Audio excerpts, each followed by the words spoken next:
lo dijo en la primera hora. Muy bien, 7:15 en la mañana, seguimos. Le agradezco a la abogada Angélica Porras conectada ya con nosotros en este diálogo que va a sostener junto a mi compañera Belkis Sánchez, y quien les habla, Fabricio Vela. Doctora Porras, qué gusto, bienvenida, buen día.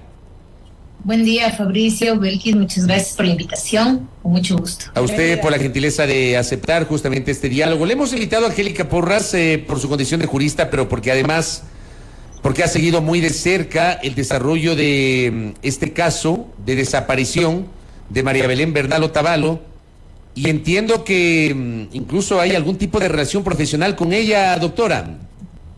Sí, efectivamente, recuerdan ustedes que en un momento en la defensa de Freddy Carrión, nosotros llamamos a otros estudios jurídicos para que nos apoyaran de manera solidaria, y uno de los estudios jurídicos fue justamente Penal Group, donde ella trabaja, y ella nos colaboró muy de cerca. Ella estuvo presente en las audiencias y en varias diligencias que se hizo, entonces la conocimos.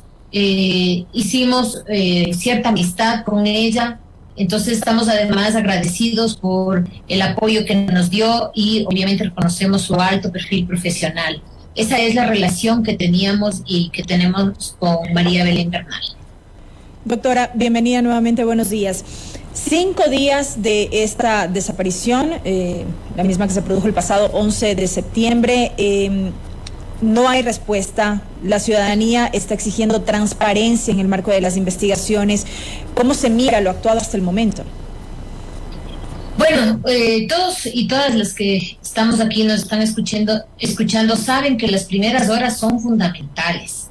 La acción cuando una persona desaparece, y más aún cuando es una mujer y puede haber alrededor una desaparición o violencia, las primeras horas son fundamentales. Entonces eso significa que tanto la policía como la fiscalía tenían que actuar inmediatamente.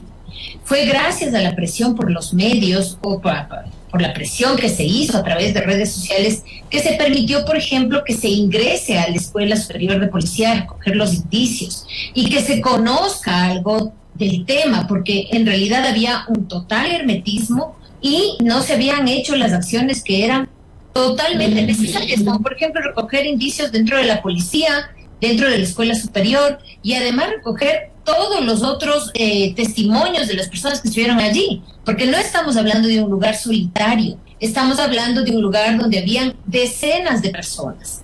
Entonces, este tiempo que se ha dejado transcurrir, y más aún cuando lo tuvieron al señor esposo de María Belén rindiendo una versión, y luego lo dejaron ir y ni siquiera tomaron las precauciones para que la policía le haga seguimiento, y él dejó de ir a trabajar a partir del día lunes. Es decir, ¿qué tenía que esconder? ¿Por qué ella no fue a trabajar? Y sin embargo, de todo eso, y habiendo tantos elementos que eran suficientes para formular cargos o para pedir la prisión preventiva, no se lo hizo. Y ahora estamos lamentando que esta persona, el señor Cáceres, que es quien conoce de cerca dónde está Belén, qué pasó, no esté a la mano, se haya ido. Y además el ministro sale y dice, efectivamente, ya no está controlada dónde se encuentra él.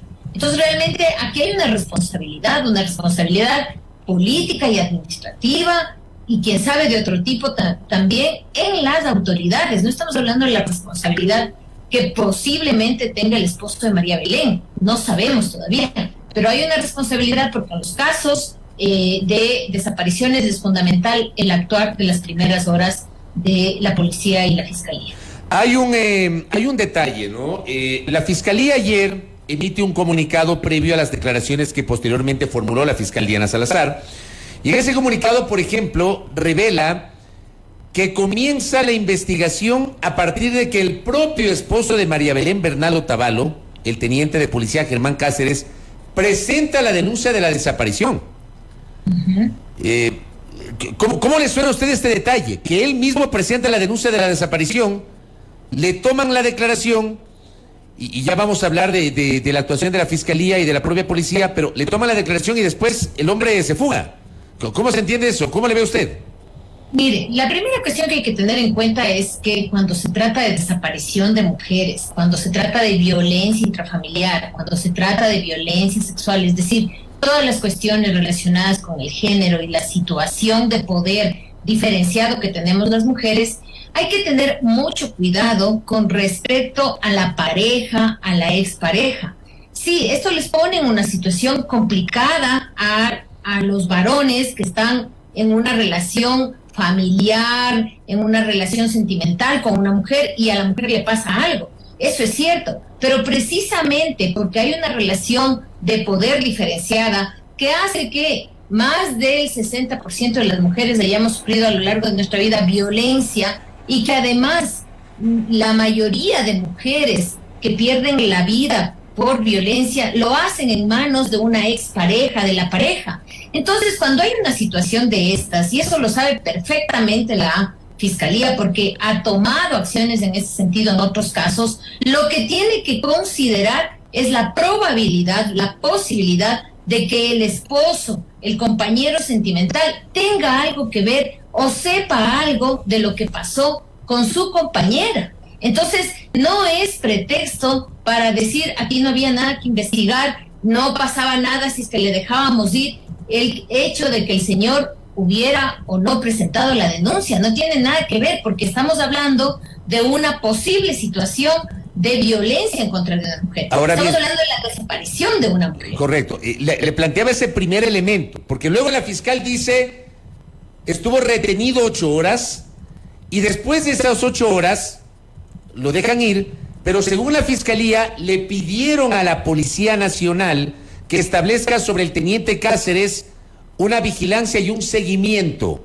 Y la propia Fiscalía dice en su comunicado, pese a este pedido de vigilancia o seguimiento, la Fiscalía no recibió ninguna respuesta ni fue informada por parte de la Policía Nacional, doctora. Creo que ese es el otro detalle que hay que mencionar.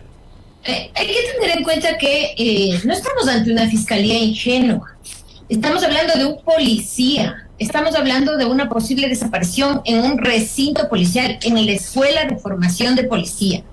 Todos sabemos, todos conocemos en nuestra historia y en América Latina que la policía cuando se ve involucrada actúa con espíritu de cuerpo. Entonces, ¿cómo es que la Fiscalía dice, bueno, les encargo a los policías que vigilen a su propio compañero, cuando sabía muy bien que la versión que empezó a circular de que la señora desapareció en la Escuela Superior de Policía podía significar un interés de cuerpo de la policía? Entonces, ahora le dice, no, es que la policía no me dijo, y la policía dice, el señor ministro Carrillo dice, no, es que la Fiscalía no pidió prisión preventiva. ¿Quién tiene la responsabilidad de qué? Primero, quien formula cargos es la Fiscalía General, es la Fiscalía del Estado, es decir, quien podía formular cargos con los elementos que existían ya a ese momento era la Fiscalía. No necesita informe de nadie. Ella, con los elementos que tiene, con los indicios que tiene hasta ese momento, puede llamar a una audiencia de formulación de cargos y pedirle una medida cautelar como la prisión preventiva, en primer lugar. En segundo lugar, si está involucrado un policía, estamos hablando de una institución que desafortunadamente no tiene los mejores scores en lo que tiene que ver con precisamente respeto por los derechos humanos. Entonces, la preocupación de la Fiscalía tenía que ser asegurar a un policía que presuntamente tiene algo que ver con la desaparición de su esposa. Entonces, me parece que más bien tiene o es un pretexto. En este momento la cosa se volvió muy sonada porque la gente espontáneamente, tanto en redes como en las calles, se ha manifestado por la exigencia de que nos devuelvan a María Belén. Y en este momento salen a decir, pero ya es un poco tarde, porque el que sabe exactamente qué es lo que pasó con María Belén se les escapó a la policía. Es decir, le dieron a la policía que cuide a su propio compañero. Me parece a mí que, por decirlo menos, es una medida ingenua, ¿sí? O lo que pasó es que se descuidaron, no les importó y después no saben cómo componer el asunto. ¿Usted coincide, doctora, entonces con esta tesis de que en este caso hay un espíritu de cuerpo por parte de la policía? Y justamente tomando también como referencia a esto que usted citaba, ¿no? El hecho de que se trata de una institución altamente criticada por actos de corrupción a lo interno, por estas denuncias de actos represivos en jornadas de protesta, por lo que usted decía, no tienen los mejores scores en cuanto al respeto por los derechos humanos. ¿Hay un espíritu de cuerpo en este caso puntual, desde su punto de vista? En este y en muchos otros. La Fiscalía, y esto no es que sea achacable a nuestra Policía Nacional. La Policía Nacional es un órgano no deliberante. ¿Qué quiere decir eso? Lamentablemente todavía es una institución donde la obediencia a la autoridad, al superior, es fundamental. Entonces, esto hace que sea más fácil mantener un espíritu de cuerpo. Imagínese usted que los videos hasta ahora no se entregan a la Fiscalía. ¿Los videos de qué? ¿Cuáles videos? Los videos de la salida del señor, porque como todos escuchamos al señor Carrillo, hay videos de la salida del esposo de la institución. Esos videos al principio se dijo que no existían porque las cámaras estaban dañados. Entonces, la familia está exigiendo que se entreguen esos videos y que le den a la familia también. Entonces, ¿qué es lo que dijo el comandante Salinas? Que ya le va a mandar a la policía. Se sabía de la existencia de la cartera y de la sandalia de la señora de María Belén desde hace varios días. Y recién ayer salió el señor comandante de la policía a decir que va a mandar esos indicios a la Fiscalía General del Estado. Entonces, fíjese usted, ha sido la presión social la que llevó a que la policía diga por lo menos que sí existe este video donde se ve que el señor sale de la institución el día domingo. Entonces, la familia está pidiendo que se le deje ver esos videos, está pidiendo tener acceso a esos videos, y esos videos tienen que ser enviados a la Fiscalía de manera urgente. Entonces, no es después de 4 o de 5 días, porque el tiempo es fundamental. Entonces, tenemos que realmente ha habido un espíritu de cuerpo hasta ahora. Si no, no se entiende por qué se demoraron tanto en mandar las evidencias. Porque si no, no se entiende por qué razón fue necesario hacer protestas, salir en Twitter, para que efectivamente se tome cartas en el asunto, por lo menos, aunque sea un poco tarde. O sea, uno empieza a ver el desarrollo de todos los episodios vinculados a este tema y uno dice todo mal en esto, todo mal, reacciones tardías, declaraciones totalmente desatinadas por parte de las autoridades. Ayer, por ejemplo, el comandante de la policía dijo que encontraron la sandalia, aunque un colega utilizó el término chancleta, pero el término es sandalia, las sandalias y la cartera de María Belén dentro de la escuela de policía. O sea, perdóneme, doctora, pero estos detalles no se pueden manejar así nomás a la ligera. Claro, además fíjese usted, sí, ya hay la preocupación de la madre, porque fueron su madre y además el grupo jurídico donde trabaja Belén, fueron hasta allá. Se dijo, permitan el ingreso, permitan ver lo que pasó. Claro, la señora, la madre decía, se encontró de todo, se encontró botellas de licor, se encontró cerveza, etcétera, y sin embargo recién ayer se dice que había una cartera, que había una sandalia, un zapato. ¿Y qué más hay? ¿Dónde más existen evidencias, existen seguramente indicios y no se ha dicho nada? Entonces se necesita una total transparencia. Digamos que la policía no tiene mayor responsabilidad, que sí la tiene porque es un recinto policial. Puede inclusive tratarse de un asunto de violencia de género particular, sin embargo, es un recinto policial y eso significa que allí no debería haber violencia de género, y menos aún rodeados de tanta gente. Estamos hablando de los que se están formando. Esto no fue en solitario. Entonces, digamos que pensemos que la policía no tiene ninguna responsabilidad. Ahora tienen que esmerarse en mostrar transparencia y justificar por qué lo dejaron ir, por qué no hicieron caso a lo que dijo la Fiscalía. ¿Cuál es la razón? ¿Qué temen? ¿Por qué le dejaron ir? Perdón que le interrumpa, sí, doctora. Alguien, por ejemplo, nos escribe y nos dice que quien dispone de la vigilancia es un juez y no la Fiscalía. Yo leí el comunicado de la Fiscalía y eso es lo que le he trasladado a la audiencia, y justamente fue materia de la consulta que le formulé hace minutos. Es la Fiscalía la que en su comunicado dice que le pidió a la policía que lo mantenga bajo vigilancia y seguimiento, pero yo no sé si el procedimiento era el adecuado de que la Fiscalía lo pida o lo disponga un juez. No es el adecuado. El que le corresponde dictaminar esto es un juez. Pero entonces todo mal en esto. Todo mal. Pero la fiscalía tenía que pedirlo. Imagínese La usted, fiscalía todo mal. tenía que pedir. Claro, la fiscalía, por eso digo, se descuidaron y ahora quieren arreglar echándose la culpa entre ellos. Porque lo que la fiscalía tenía que hacer es formular cargos, llamar justamente a la audiencia para la formulación de cargos y ahí pedir cualquier medida cautelar que podría ser prisión preventiva para el señor, seguimiento, grillete, lo que sea podía pedir. Pero la cosa era asegurar. No decimos que es responsable porque no lo podemos decir. Sin embargo, asegurar su presencia justamente para el proceso. Pero no lo hizo. Entonces ahora dice que le ha pedido a la policía, claro, como puede pedirle verbalmente cualquiera. Entonces la policía dice, no era mi obligación. Y tiene razón, porque tenía que mandarle un juez. En eso es cierto. Sin embargo, la policía tiene un montón de mecanismos para mantener a las personas vigiladas. Por ejemplo, si el señor ya no fue el día lunes a trabajar, ¿por qué no fue a trabajar? Porque ya no se presentó el día lunes. Por lo menos tenía que haber alertado a la fiscalía, dado que lo que se produjo fue en un recinto policial. Además, la fiscalía podía mantenerlo detenido para el proceso de investigación, porque lo permite la ley, hasta por 24 horas, si es que digamos, podía hacerlo para hacer la investigación, hasta ponerlo pidiéndole a un juez hasta poder hacer la formulación de cargos en el caso de que tuviera alguna duda. Entonces, obviamente, todo eso no lo hizo la fiscalía y lo que se produjo es que el señor se fue. Doctora, a propósito de este análisis que usted hace, nos dicen por acá, al ser el primer denunciante, ¿cómo lo iban a detener sin pruebas? La fiscalía en este caso. Estamos hablando de un tema netamente preventivo.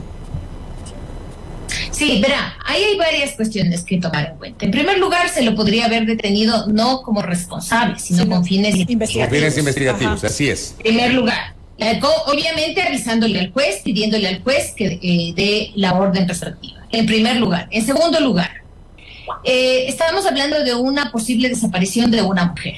Cuando cuando los hechos indican que la víctima podría ser una mujer, efectivamente, la mayoría de casos supone que algo tiene que ver la pareja sentimental, el ex esposo, el ex cónyuge o el cónyuge. Lamentablemente las estadísticas así nos muestran que es. Lo que significa que ahí debe haber una preocupación y por eso lo que tenía que hacer era detenerlo solicitar que se le detenga por los 24 horas para que levante más indicios en caso de que tuviera alguna duda, lo cual está bien, pero debían inmediatamente recoger los indicios en la policía, en la escuela superior y luego sí ordenar su prisión preventiva o cualquier otra medida cautelar, pero podían haberle detenido con fines investigativos, correcto. Justo, con fines investigativos, para ver qué pasó.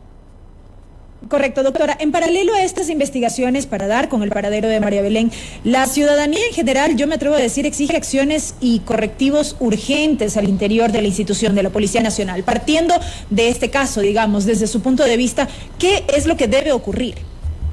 Hay que reorientar la investigación, ¿no? O sea, hay que tomar acciones concretas que eviten que desaparezcan los indicios, porque ese es el principal problema. Entonces hay que pedir, por ejemplo, los videos de las cámaras del ECU 911, porque pueden indicarnos por dónde salió el señor, hacia dónde se dirigió, cuál fue la ruta que tomó con el carro cuando salió efectivamente de la escuela. Y luego hay que exigirles que tanto Fiscalía como la policía asuman sus responsabilidades. Estamos hablando de una desaparición ya de tantos días, 5, que no tiene ningún indicio de dónde está la señora. Entonces, es necesario que se terminen de tomar los testimonios, que se pida la ampliación del testimonio del señor Cáceres y que se amplíe, que se solicite a un juez que se le haga la búsqueda específica al señor para que comparezca. Pero además yo creo que la cuestión es de más de fondo. Uh-huh. La policía no solo está involucrada en este caso, que sí, puede ser responsabilidad penal del esposo, no sabemos todavía solamente, pero la policía no tomó acciones, pero la policía permitió que eso ocurra dentro de su recinto, y ahí hay responsabilidades por lo menos administrativas. Pero por otro lado, esto no es nuevo en la policía. La policía viene de un proceso de, diríamos, de alto cuestionamiento. Entonces, resulta que participan en bandas delincuenciales, incluso policías activos. Hubo un señor que murió en Cuenca a quien le robaron dinero, en donde están involucrados policías. ¿Qué nos indica todo esto? Más la represión policial de las protestas. Nos indica que realmente tenemos que enfrentar una reforma policial. Tenemos que enfrentar una reestructuración de la policía, evidenciando los problemas reales, porque se ha dicho por parte de la Embajada de Estados Unidos que hay narcogenerales. Yo quiero saber cuáles son las acciones que ha hecho la policía para revelar eso, y porque los narcogenerales no actúan solos, tienen toda una estructura debajo de ellos dentro de su propia institución.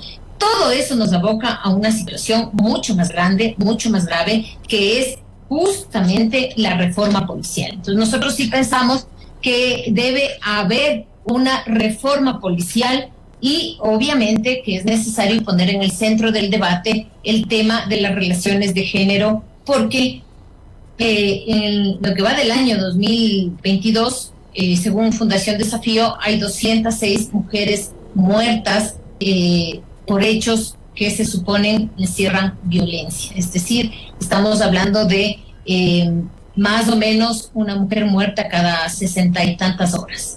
Sí, esas cifras espeluznantes, son terribles. De hecho, yo comenté ayer en este espacio un reportaje que la colega Sara España publicó en el diario El País de España, que daba cuenta que Ecuador está firmando el año más sangriento de violencia contra las mujeres, y el año no se termina. O sea, estamos en el 9º mes, pero en los primeros 8 meses del año, 275 mujeres asesinadas, una cifra realmente terrible. Doctora Porras, y quiero terminar solamente con esto, que es parte también de la interacción de nuestra audiencia. Digamos, ¿cómo se entiende, hablando del procedimiento policial, que un civil, o una civil en este caso, ingrese en horas de la madrugada a un recinto policial? Que creo que esto también es otro detalle no menor, doctora. Claro, o sea, todo lo que está alrededor del ingreso de María Belén, de la salida del esposo sin registro, de la actividad que ocurrió o que estaba ocurriendo dentro del recinto policial, todo eso merece ser esclarecido. Porque no es posible que a la 1 de la mañana se permita entrar a alguien y que no haya la menor precaución para saber si salió. Generalmente uno deja su cédula, se registra cuando ingresa a un recinto policial. Entonces, ahora resulta que como ellos son los controladores, no hay quien los controle a ellos. Entonces necesitamos efectivamente que este tema sea tomado con el respeto que significa la institución policial, pero también el respeto que las mujeres nos merecemos. El señor presidente de la República recién algo dijo el día de ayer, y este tema es un tema que nos atañe como país. No podemos seguir manteniendo instituciones que no hagan justamente una revisión de sus acciones y sigan manteniendo en zozobra a la sociedad, y tampoco podemos seguir aceptando que la violencia contra la mujer sea tan naturalizada como hasta ahora. Doctora Angélica Porras, valoro mucho su tiempo, su gentileza y sus aportes sobre este tema para la discusión. Gracias, doctora, gracias. Muy amable. Muchísimas gracias a ustedes, hasta luego. Gracias a Angélica Porras, conectada con nosotros, muy interesante aporte en este diálogo. Ella es abogada, jurista, compartió actividad profesional en algún momento justamente en la defensa, nos decía, del ex defensor del pueblo Freddy Carrión, con María Belén Bernal Otavalo, y nos ha dado su visión sobre este tema. O sea, la conclusión, Belkis, es que sobre esto todo mal. La policía, la fiscalía, todo mal. O sea, un manejo pero totalmente cuestionable. O sea, incluso nos explica cómo en derecho se procede. La fiscalía dice, pedimos vigilancia y seguimiento, pero no lo hace a través del juez. O sea, todo mal, Belkis. Por eso yo decía, ¿no? La ciudadanía en general, yo creo todos exigimos no solo respuestas, acciones concretas, esta reforma integral que se requiere. para cambiar todo esto que estamos viviendo. Hace minutos, y lo tienes ahí, Fabricio, acaba de circular una información respecto de otra mujer que había sido reportada como desaparecida el pasado 7 de septiembre. Muéstrame, por favor, el tuit de Informe EC. Emilio Domínguez de Informe EC nos comparte este tuit. Se trata, como lo ven ahí, de Dayana Michelle Ortega Cuasput, de 23 años de edad, desaparecida desde el 7 de septiembre pasado en Tulcán. Fue hallada sin vida hace pocas horas por la policía. Tenía un embarazo de 8 meses. Ahí tienen ustedes, para seguir sumando a la estadística de las mujeres violentadas, de las mujeres asesinadas. Dayana Michelle apareció muerta y con 8 meses de gestación. ¿Qué tal? Gracias, Roberto Carlos. Acá, por ejemplo, solamente para cerrar, un abrazo a Jessica Jaramillo, que está en sintonía. El director de la Escuela de Policía tiene la responsabilidad de lo que pasa adentro, por supuesto. Ya debió haber renunciado, dice. Tampoco hay que olvidar el caso del abuelo que está preso y que tenía fotos con altos mandos policiales. Y María Eugenia Molina nos dice, ella obviamente conoce de cómo se manejan los procedimientos en la policía. Hay una bitácora en la que denominan 103, que es la garita de control. Ahí debe estar todo. Todo mal en este caso, todo mal. Todo mal en este país. Todo mal en este país. Qué barbaridad. No se trata de dorar la píldora como alguien decía, ¿no? No se trata de dorar la píldora. Es lo que está pasando en este país y uno trata con argumentos de evidenciarlo. Primera plana. Todas las noticias, todas las voces.